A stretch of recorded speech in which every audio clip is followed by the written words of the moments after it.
Okay, folks, Dodge Nitro problem. Wouldn't start. I ordered a crank sensor, put it on nothing. I ordered some high performance coils and high performance plugs. Still wouldn't start. I looked at YouTube. They were talking about battery, alternator, and yada yada.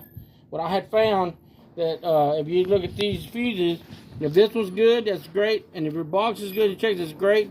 But what I had found is an M21 fuse called an ASD, automatic shutdown relay. Okay, so in other words, if that fuse number 21, M21 right there, if you check that one and you checked everything else and you still won't start, check that M21 ASD fuse. Guaranteed your nitro will start. Thank you for this video.